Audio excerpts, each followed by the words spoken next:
What's going on, guys? Welcome back to the show. Today we are talking about adding running to your lifting routine, and specifically we're going to talk through 5 tips for adding running to your lifting routine.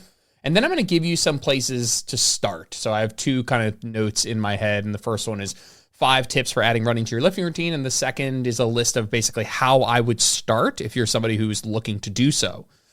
I just want to say before we start, people who have been leaving reviews on Spotify and iTunes, I see you, and that is so freaking helpful. I'm going to be putting more work into the podcast this year, doing more solo episodes. I've had a lot of people say that they really enjoy them, and so I really do appreciate that. And so if you enjoy the podcast, if you get value from it, it takes only a second to go to Spotify, leave a 5-star review, or on iTunes podcast app. Super duper helpful. So let's talk about 5 tips for adding running into your lifting routine. Number 1, don't add too much too fast. Going from 0 to 3 runs per week out of nowhere is a great way to get injured. Running is a higher impact activity that you should ease into. And I don't want to fearmonger or gatekeep around running. Like if you start running, you're going to hurt yourself. But yeah, the number 1 tip I would say is don't do too much too fast, especially because you are also already lifting, right? This is in the context of somebody who's already lifting weights and is, a couple times a week, 2 to 5 times a week lifting weights and wants to add some running because they hear about all the amazing kind of heart health longevity benefits to doing cardiovascular exercise. And that's something they want to add to their routine. And so what I would recommend is just don't do too much too fast. Please, you're not in a rush, right? You're not in a rush. You're trying to do this for overall health. Do it gradually.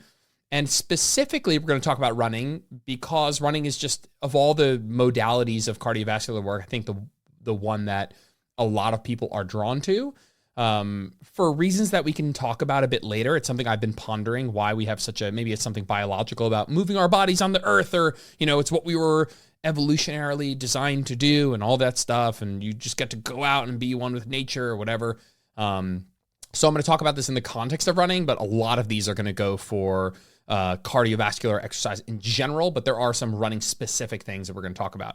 And so number 1 is don't add too much too fast. Going from 0 to 3 runs, it's just not don't just be like, I'm going to start running and then just go out for 3 kind of ambiguous runs where you're just like, I go out for runs now. It's like, I'm pumped when people want to do that, but I just want you to exercise some caution and do it a little bit more intelligently, a little bit more gradually, and we'll talk about that in a bit. Remember, you're just not in a rush. Like, and something I think about is like a lot of the people that want to do this, they feel fit, right? They're like people that are like, oh, I feel fit, because I lift, weights several times a week and I feel good, and I go for walks. It's like, yeah, that's awesome, by the way, that's amazing. But this is just kind of a different beast. And I'm speaking from experience. I am somebody who I played, sports at a reasonable level. So doing running for sports is something I'm familiar with, but in my adult life, doing like obligate cardiovascular training, like running, is not something I've done. For the better part of 10 years after I, quit playing sports, I did not do any intentional running. I just lifted and walked, and that's great. And as fit as I felt, you know what I mean? I felt like I was in good shape. I was in good health. Running was just a different beast. And I started my running journey like a year ago, and I really ramped things up gradually. And I feel, I don't want to be like, well, I didn't get injured, and thus, I know exactly how to do this. But I'm very happy I didn't get injured. I'm not saying that I won't ever have little niggles and pains and aches and stuff that will happen just in my pursuit of continuing to improve at stuff and do it more and all of that. But yeah, don't add too much too fast is by far my number 1 tip. And again, if stick around for the end of the episode, I'm going to talk about specifically how I would start if you're someone who lifts, what I would do. What are some of the workouts that I would have, in your rotation and how I would go about thinking about those. I'm trying to get this episode in 45 minutes. Let's see how it goes, but I'm already pessimistic about that. Tip number 2 is utilize a low impact modality for cross training. What I mean by that low impact modality, running is a pretty high impact exercise, just when you factor in how many steps you're taking, the eccentric component, the kind of ground and pound, the impact. When you compare running to something like swimming or biking or elliptical or the rower or even the Stairmaster, those have a much lower impact exercises, much lower impact modalities, less of an eccentric component, probably more friendly to the joints for the most part. And so if you are, P.S., this goes for everyone who runs, who is a little bit more intermediate, more advanced, but if you are getting into running, especially in addition to your resistance training, I would recommend really acquiring or utilizing some form of a low impact modality. And we'll talk a little bit more about that as we go through the podcast. What I mean is when you just start running, it's a high impact exercise. If you just go out for 3 runs, like we talked about, if you're just like, hey, I go from 0 to 3 runs per week, like you will most likely come up against some sort of an overuse injury, a lower limb pain, maybe your hips, maybe your knee, maybe your ankle, maybe your shins, just from going from, not doing this thing to doing a lot of this thing that, again, if you do a lot of it and it's kind of high impact, then okay, yeah, maybe you're just not ready for that. So what I recommend is that have one of these, a bike, a rower, elliptical, have that in your arsenal so that you can, because those things are going to help you work on general cardiovascular fitness, and those general adaptations will carry over to your running, and they will allow you to kind of work harder when you are newer to running. So when I first started this whole running journey, I was only running once a week. I was running once a week. I was doing 3 workouts per week, but 2 of them were on the bike, my Air assault bike, whatever. It doesn't need to be that. It can be a rower, it could be Stairmaster, elliptical, it could be swimming, whatever. But I was able to start working pretty hard and building some of those underlying physiological adaptations, those foundational cardiovascular adaptations that would translate, not as well as running, of course, but would translate to my running training, but wouldn't, take that impact level to something that I wasn't ready for. It was a way for me to start working on those gradual foundational cardiovascular adaptations without actually having to do running at the time, which if I just started doing a lot of it, probably would have led to some lower limb injuries, right? So I want to be clear. It took me about a year to get up to 3 runs per week. I'm at 3 runs per week right now. And every now and again, I get a little bit of maybe a little shin splint. And so, every now and again, we'll take 1 run out and we'll bring the bike back in. And if I were training more times per week than I'm training right now, I'm only training 3 times a week. I would be adding in at least 1 cross-training exercise. Cross-training just meaning non-running workout. So yeah, it took me about a year to get up to 3 runs per week. I'm not saying my way or the highway or was the best way, whatever. But I think people ramp up too quickly the volume and they do it only with running, which is a high-impact exercise. So if you're doing both of those, again, I just think you don't have to do that. You don't have to put yourself at that higher % chance of getting injured. Utilize a low impact modality. For all of my one-on-one clients who have come to me for race training, for cardio, for running coaching lately, it's something that's basically mandatory, is that we have an alternative modality so that we can get some of those cardiovascular adaptations, physiological adaptations without the ground and pound. And God, when I say ground and pound, that's an all-encompassing term for the eccentric and the loading and the impact. I don't mean to fearmonger. It's not like if you go for a run, you're going to break in half. It's not the case, but we can decrease the chance of injury while getting those underlying adaptations if we have another impact or lower impact modality to use. Number 3 is motherfucking eat. It's called eat. You got to eat. Cardio is not about fat loss. I mean, I know that's, movement is obviously a contributing factor to maintaining body composition, to changing body composition. But don't get into this cardio game because you think it's going to lead to fat loss. We see time and time again in the research that cardio alone by itself, without any kind of nutritional intervention, just doesn't make a big impact on body weight. People tend to get hungrier when they start doing cardio. They tend to kind of overeat the calories. They overestimate the calories they burn, and then they end up overeating those calories. This is not about fat loss. Don't be listening to this podcast as if it's a way for you to lose fat. Do cardiovascular exercise because it's good for your heart. It's good for your longevity. It fights disease, all that good stuff. It's good for you, right? And when you think about it that way, you got to eat to support this new activity. Listen, you're doing a lot of training now. If you're somebody listening to this podcast and you want to add running to your lifting, you are now a hybrid athlete or whatever, whatever the terminology is. But you're doing a lot of training now. You're not going to feel that great unless you're fueling appropriately. It's not the end of the world if you do this while you're in a deficit, but whenever you're whenever you're learning a new skill, I wouldn't do that and also be in a calorie deficit. I would want you to have a block of time where you're learning good running practices while fueling yourself optimally. There are, of course, it's possible to do that while in a calorie deficit, but it is impossible to kind of do that optimally. And I wouldn't want to see somebody introducing themselves to more of a hybrid training approach do that without enough fuel. Again, you won't break in half if you're in a small deficit and you're also doing running and lifting. Of course not. But I wouldn't recommend that to people that are getting into it for the first time. I would want you to do that in a physiological state where you have enough energy to perform well, right? And people will ask, well, I'm running 2 days a week or I'm doing 2 days of cardio. How many extra calories do I have? It's tough to say. It's difficult to say. I can't say, you're doing 2 days of zone 2 now. You need an extra 87 calories a day. I don't know that. What I mean is there's no way for anybody to know that. Of course, you're going to increase calories in proportion to how much cardio you've added. And so when we talk about how I would start, we're probably going to talk about something like 2 days a week. You might add, 100 calories a day across the week, right? You might do that. You might not add anything at all and just see how you feel, because in the beginning, the training isn't that big of a stressor. You might not be burning that many extra calories at all. So you might just keep things the same. But I just want to stress this idea of you're doing a lot of training now. Like, make sure you're fueling. Like, if someone's like, I'm not recovering well from my lifting, it's like, yeah, well, what's your nutrition look like? I'm not recovering from my hybrid training program. It's like, yeah, are you eating enough? Are you eating enough to really feel and perform your best? And so that's something I do recommend if you're looking to add running into your training. Really, I would not do that while being in like a big deficit where you're going to feel like crap all the time. Like, you're increasing the stress on your body. Let's make sure that we're fueling appropriately enough to feel good so you can learn this new skill. Number 4 is my most important programming tip, and it's don't show up to workouts you care about really sore.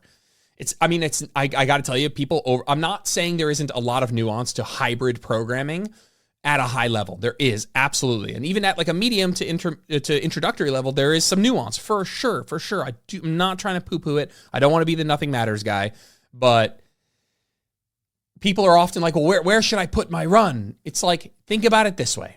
Don't show up to a workout that you care about with those muscles really sore.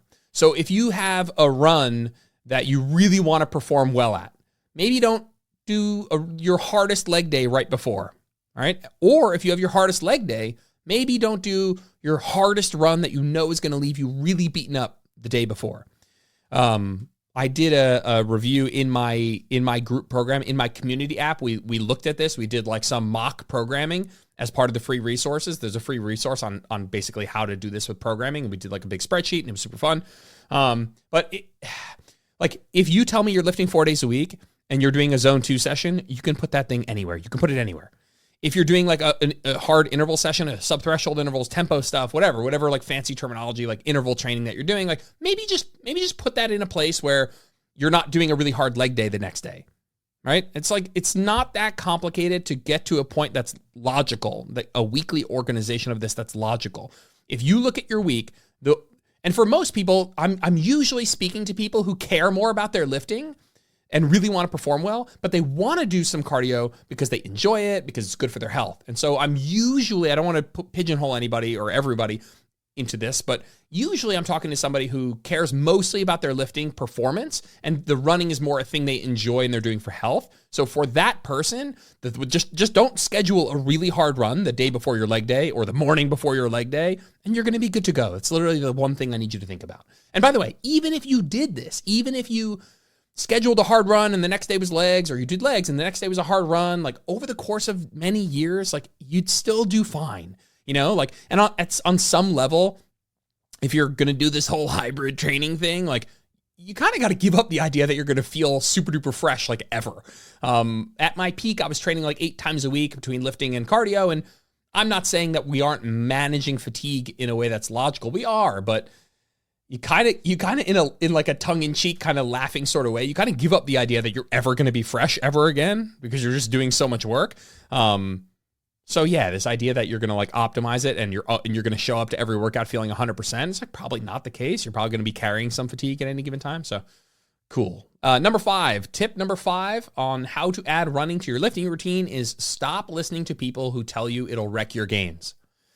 Stop listening to people who will tell you it'll wreck your gains. Now, I want to be very clear. If you're a pro bodybuilder, do not add lots of running. Lots of cardio work will interfere, listen closely, will interfere with your ability to make maximum gains, right? If you want to be the absolute best in the world at something, you don't do multiple things, right? I mean, if you want to be the absolute best basketball player that you want to be at some point, you don't also pursue a career in tennis, right? Like at some point there's this chasing 2 rabbits situation, but it's not chase 2 rabbits, catch none. That's not how this works, right? It's like chase 2 rabbits and catch, like 90% of each of them, right? And so the truth is most people hear that. They're like, running will inhibit your gains. That is true to some degree, but not inhibit your ability to make any gains, maybe just inhibit your ability to get as jacked as you would have gotten if you didn't also do a lot of running. And that's okay. Like, you're not a pro bodybuilder. I mean, I don't mean to assume what you care about, listener, but like, I'm assuming most people want to be like fit, strong, healthy, muscular, like, and not suck wind going upstairs. And you can absolutely do that. You can be jacked, muscular, and in good cardiovascular shape. You can't be your most muscular and your most endurant, right? It's an oxymoron, the idea that you could be your 100% best at multiple things in this regard.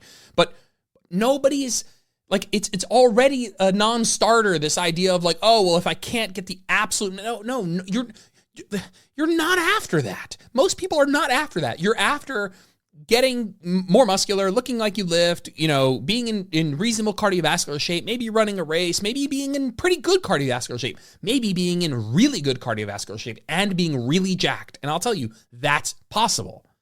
And so the interference effect is technically real at the really, really, really mega high levels, but that just probably doesn't pertain to you. Like, you can probably do 4 days of lifting, 3 days of cardio, which by the way is a lot of training, and get really good at both of them. Optimally good at either of them? No. Really good at both of them? Absolutely. If your training is good, your recovery is good, you're eating enough calories, you're sleeping enough, you get enough protein, like, your training is, just designed in a way that's logical and evidence-based, all that stuff. Like, you can do both, right? You can. And so I get that kind of grinds my gears a little bit. This idea of like, first of all, this idea that running will wreck your gains. What matters is a work to rest ratio that you can manage week to week. Like, running will wreck your gains. If you run so much that you are not recovered when you show up to your lifts, you're really tired all the time, you're really fatigued, and you're not progressing, then it will absolutely interfere with your ability to make gains. But that's not necessarily something specific about the running, per se. It's about you doing, on average over time, more work than you can recover from. And you're not recovering from it, thus you're not able to perform in those workouts and create an overload and induce an adaptation. And so, yeah, in some ways, it's not complicated because you can do both until overall you're doing too much, and then both things will suffer. And so I think when we're talking about reasonable amounts of reasonable amount of both, of cardio and lifting, and a reasonable level of recovery, like, you're not spending 50% of your calories on alcohol and never sleeping and, just all over the place, life stress through the roof. Like, if we're talking about a reasonable individual with their calories reasonably in check, doing, something like 6 total sessions a week with not everything is balls to the wall. It's not 6 Orange Theory or 6 CrossFit. It's, 3 lifting, maybe 2 low intensity cardio, 1 interval training, like something logical. Like, people are going to be fine. You're going to be able to adapt to both. You will get better cardiovascularly. You'll still be able to build muscle. So stop listening to people who would tell you it'll wreck your gains. And of course, this is a podcast, so we get to add some nuance, but nobody's going to say what I just said on the internet, like on Instagram. It's going to be more polarizing, more absolute, more dichotomous, more, you can't do this, you can't do that. It's like, if you organize it logically, you can get pretty darn good at both of these things. You absolutely can. Cool. So those are my 5 tips. Don't add too much too fast. Utilize a low impact modality. Eat. Make sure you're fueling. Don't show up to workouts you care about really sore, and stop listening to people who will tell you, doing any cardio will wreck your gains. Now, how would I start? I'm imagining I'm talking to somebody who has been a lifting enthusiast, cares about building muscle, but is hearing me and all these, I will admit hybrid training, this idea of doing cardio and lifting is becoming in vogue. It's the new thing, right? And I don't know why that makes it sound negative. It's awesome. Like, it's a great thing to do both. It's great for your health. So I don't know why people are all like up in arms of like, it's just a new fad. It's not a fad. It's just like, and by the way, it's probably the best fad ever, right? I mean, is it not like the thing you would do if you wanted to live a really good, healthy life? Yeah, you'd lift some weights, be really strong, and also, not suck wind going up the stairs. So yeah, fad or not, I'm talking to a person who cares about lifting, who has been lifting, who hears everybody talking about running and all this, and is intrigued by the health benefits, maybe by a past history of enjoying running, wants to get back into it or get into it for the first time. So I have 1, 2, 3, 4, 5 points here. And the first is, so how would I start? I would start by establishing a couple of workouts. I'm going to go through 3 workouts that I think are important to have in your arsenal. I'm not saying you need to do all 3 of these every week. You could do something like what I'm about to say, one of these each week. You could, or one of these per week. But these are the 3 workouts that I would learn how to do and start to incorporate into your routine. Maybe 2 of them a week, maybe 1 of them a week in the beginning, up to 3 of them a week. The first one, and I'll explain them afterwards. The first one is a zone 2 cross training. The second is a run walk interval. And the third is called a fartlek. I know, let's laugh. The word fartlek, yes, totally. I think it's a Swedish term. It means speed play, and that is a really good definition for it because that is kind of what we mean by it. But I would establish these 3 workouts: zone 2 cross training workout, a run walk interval workout, and a fartlek, which we'll talk about. I'll kind of I'll break down all 3 of these right now. So the first one, a zone 2 cross training workout. Cross training just means not running, right? We're just going to use cross training. Cross training really just means not doing your race modality. So if you're a swimmer, cross training could be biking. If you're biking, cross training could be swimming, could be running. It just kind of means not your race modality. In our context, what we mean is not running. And we are usually looking for this cross training modality to be something low impact, like we talked about. So for a lot of runners, cross training could be biking, could be swimming, could be elliptical, could be rowing. I have had an Airdyne or an Echo bike for a while now. It's been my source of cross training. I've really enjoyed it. This zone 2 cross training is like a bread and butter general fitness workout, just like really, really important to have in your arsenal. If you're one of my one-on-one clients, you know that we establish this zone 2 cross training early on because it is something that we can do with low impact. We can start to build some of those cardiovascular adaptations. It's not going to be very fatiguing, which we'll talk about in a second. And it's something we can always have in our back pocket. And so, I'll give a brief description of zone 2. Zone 2 is a reference to level of intensity, how hard you're working. Usually we're talking about this in the context of a 5-zone system. Zone 1 would be just going out for a walk in the park. Zone 5 would be an all-out sprint. And there's just like gradual increase in intensity from zone 1 to zone 5. Zone 2 is something like 70%-ish of max heart rate. You're going to see so many different definitions of this. I like to take about 70% max heart rate, and then I like to plus or minus 5 beats per minute to make a range. So to find out your max heart rate, something like 220 minus your age. I know my max heart rate. I know my max heart rate is like 197 just from training. And so if I take that and I take 70% of that, it's like 138 plus or minus, we're at 133 to 143. I usually say anything in the 130s is good enough for me. No, I don't want this to be an entire Zone 2 podcast. Zone 2 is not a heart rate. Heart rate is a decent proxy for the level of intensity that Zone 2 is, but it's not technically a heart rate. I'd rather people get really in touch with what Zone 2 feels like. Zone 2 is a pace that feels almost infinitely sustainable. It's an RPE like 3 or 4. It's just harder than a walk in the park. It's certainly something where you get your heart rate up, but it's certainly not something where you're at any point feeling like, oh my God, I wish this was over. I'm getting really tired. It's a pace that you should be able to keep a conversation with somebody in full sentences, right? You should be able to, if you call me on the phone while I'm in zone 2, I will pick up. That's how I think about it. I could pick up. You would know that I'm exercising by listening to me talk and listening to me breathe, but I could keep a conversation with you.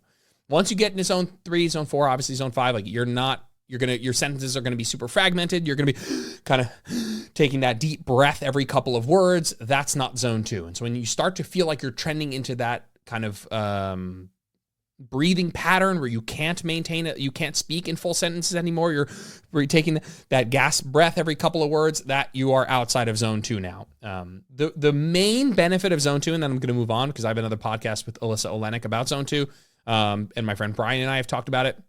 The main benefit of zone 2, you're going to hear so much about zone 2 and all the benefits of mitochondrial biogenesis and all of this stuff that's good about zone 2. The best thing about zone 2, listen to me crisply and clearly, is it has a really good stimulus to fatigue ratio. What I mean is you can do a lot of it. You can benefit from so much of it, and it's not very tiring.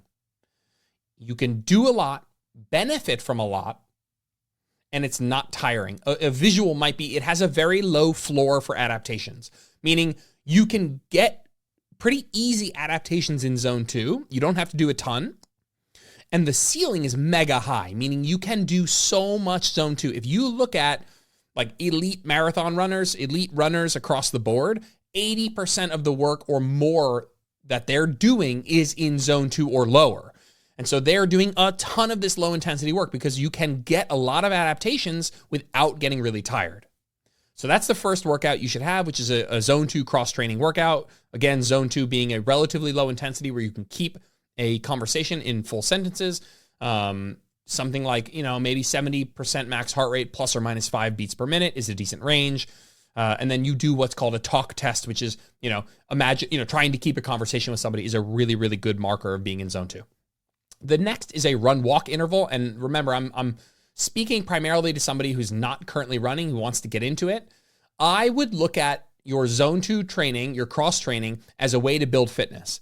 I would look at this run walk interval as a way to build skill, the skill of running, to practice the technique, to get a lot of good reps. If you're trying to learn a skill, don't do it under a lot of fatigue. Listen to me clearly. If you're trying to learn a skill, and make no mistake, running is a skill. Running is a skill. Running is a skill that we think isn't a skill. It's like cooking the perfect scrambled egg. If you ask me, can I cook scrambled eggs? Absolutely. If you ask a Michelin star chef, can I cook scrambled eggs? He's going to say absolutely not. You don't have the skills for that. Like, you're not cooking it correctly. And I feel like in some way that's how we think about running, where like everyone's like, oh, running, I know how to do that. I did that in gym class, or I did that back. Yes, you can move your body more quickly. Absolutely. But the skill of running, the actual, creating those good motor patterns, doing it in a way that's going to start to establish good technique, you don't want to do that under a lot of fatigue. So it's something we all think we know how to do, but it's probably a skill that we should be learning. And you're going to learn that skill best if you're not doing it under a lot of fatigue. So your zone 2 cross training workout is great for these zone 2 adaptations, these low impact, low intensity adaptations. And then I would want somebody to generate this or have a run walk interval with full rest. So somewhere between, 1 minute jog to up to 6 minute jog. So 1 minute run all the way up to 6 minutes of running.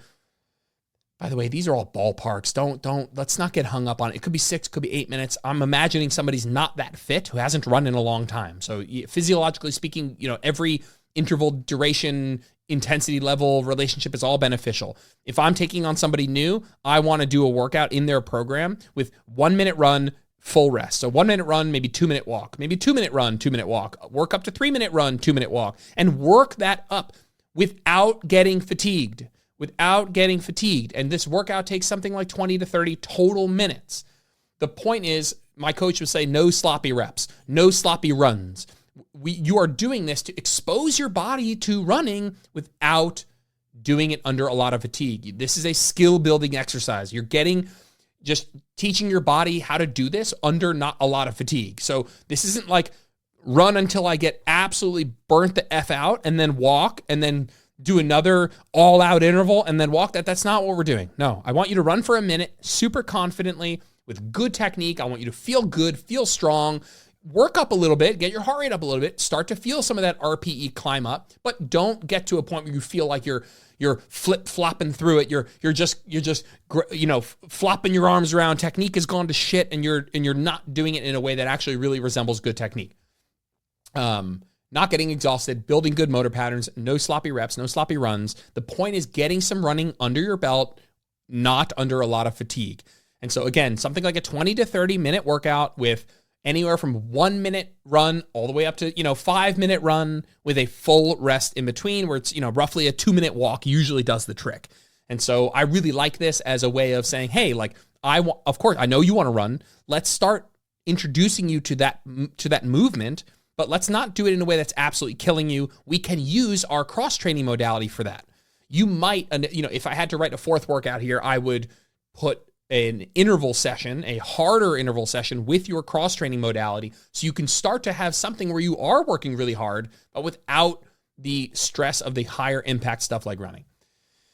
The third workout I would have or learn how to do is called a fartlek. And so a fartlek is it's a Swedish word for speed play, and I think that really does describe the word play. There is kind of a nod to the fact that a fartlek is pretty auto-regulated, which means it's kind of self-driven.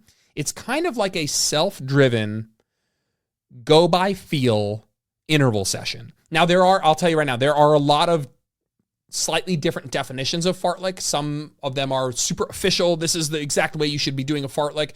I think it's more beneficial to understand the fartlek as a general principle of what it is. A fartlek is essentially, without, with risking being, reductionist or just oversimplifying, run faster, right? Run faster until you get tired, then slow down till you feel recovered. Then go back to running faster till you feel tired, then slow down till you feel recovered. And you will do that for a certain amount of time or a certain distance. And so I love this approach because you get to auto-regulate it based on how you feel, and it gets harder as you get fitter, right? You can start to run faster and for longer as you get more fit. And so it's kind of a workout that it is something that gets harder kind of on its own as you get better. It's not so strict of like, you got to run for 1 minute, then walk for 2 minutes. It's, I want you to run at a pace that's faster than, your easy pace. And I want you to do that until you get tired. And what you can do with a client is you can give them an RPE or a specific heart rate if they're doing heart rate monitoring. So I might say something like, all right, Susan, I want you to go out and I want you to start at a really easy pace. Then I want you to do faster than that until your heart rate gets to, 170. And if it hits 170, I want you to slow down until it gets back down to 140. When you get back down to 140, I want you to go back to that faster pace until it gets back to 170. And then I want you to walk again until you recover to 140. Something like that, right? Now, you don't need to be so specific with the heart rate. It can be kind of nice because sometimes having specific structure just is nice. But I quite like the unstructured nature of a fartlek where you're just saying, I'm going to go out and I'm going to run fast. Not sprinting, not even near sprinting, but you're going to run a bit faster until you get tired, and then you're going to slow down until you're recovered, and then you're going to run faster until you're tired, and then you're going to run slower until you're recovered. And again, I would echo some of the previous points of no sloppy reps, no sloppy rests, no sloppy runs. This is about accumulating maybe more and faster minutes spent running over the course of a given distance or time. And I'm kind of obsessed with the auto-regulated nature of this. I really love the idea of saying, hey, on Saturdays, I might go out for a 60-minute fartlek or something like where I know I'm going to go out and I'm going to just start running without a lot of structure in mind. And if I get tired, if I feel like my heart rate hits a certain amount, if I feel like RPE drifts up to a certain amount, I'm going to slow down until I feel recovered. And then I'm going to go back to running. And when I feel tired again, I feel like my form might start to break down. Maybe my heart rate's up. I'm going to go back to walking. And when I feel recovered, go back to running. And you guys get the point. And so I really, really like the auto-regulated nature of this. It allows you to kind of push yourself as you feel better, maybe go easier if you feel worse. And that's a really nice thing to have in your arsenal. I would start with probably 2 of these per week, one of which would be that Z2 cross training. That zone 2 is great for general, just like low impact fitness. And I would think of that run walk as a skill building and technique exercise. That fartlek is super scalable. You can do this right from the get-go, really. You can make the fartlek your interval session. Instead of putting a specific time on it, you can just go out and say, hey, I'm going to jog until I get tired, and then I'm going to walk until I feel recovered. I don't love doing that in the beginning just because I think people, they go too hard. I'd say 90% of the time people are like, don't stop as early as I'd like them to stop. They're like, get to the point where they feel like they're dying and then they stop. That's not necessarily what I want in the beginning. And I got to say, as I was making notes for this, I'm thinking of my coach, Alex Viada. I'm thinking of really smart people in the space, Alec Blennis, Dr. Alyssa Olenek, what they might say. There are so many different opinions and different types of workouts. And as you get more into this, I think the nuance of programming for cardio is super fun. I'm having so much fun coaching clients through their introduction to running, coaching clients to races. There are so many different types of workouts to keep this fun. Sub-threshold runs. You're going to hear things like sub-threshold runs and tempo runs and long, slow runs and VO2 max intervals. And they're all great. And I don't want to make the 3 that I set up here, put them up on a pedestal. That's not true. I think, honestly, if your goal is general health, you're probably going to be exposing yourself to a wide range of these workouts over time. It's not just do zone 2 or just do a fartlek. It's, sometimes you're going to run faster for shorter. Sometimes you're going to run longer, but slower, and everywhere in between. And so I hope this podcast gives you a jumping off point. If you're somebody who wants to get into running, get your Zone 2 cross training workout, get your incline, even if it's I would even accept an incline walk. Like if you're somebody at home and you don't own a bike or a rower or something, you don't need to go out and buy something like that. I do recommend it though. But even an incline walk, like establish a Zone 2 workout that you know exactly how to do, you have full confidence with. Then start to expose yourself to that actual skill of running, but don't do it getting absolutely wrecking yourself. Don't need to be wrecking yourself in the beginning. And then over time, I really do like a fartlek. It's kind of like, a chance to break free from the structure and let yourself push yourself as hard as you feel like, which may fluctuate day to day, week to week. And so those are three cardio workouts I really love. Yeah. And I hold my tongue on some of the other stuff because I really enjoy the programming aspect of, air quote, hybrid training. There's so many fun ways to get a good stimulus, to get a good quality stimulus. So many different ways to organize, different paces, different, interval structures, all that stuff. And they're all great. And we could talk about VO2 max intervals. We could talk about the long, slow run, but this is about introducing running to your lifting regimen.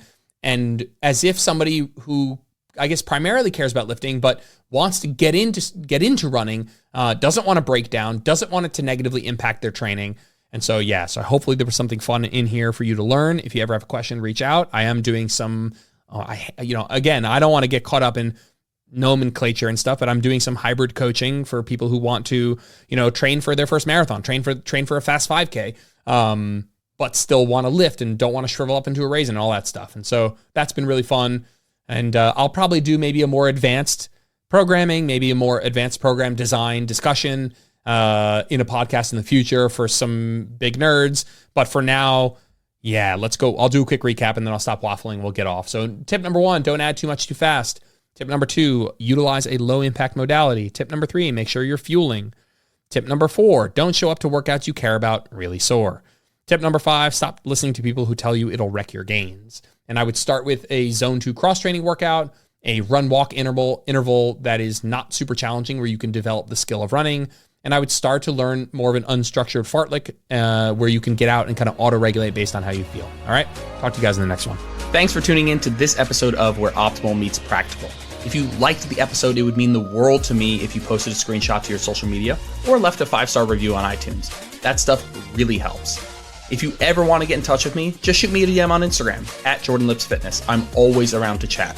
Thanks, guys. Have a good one.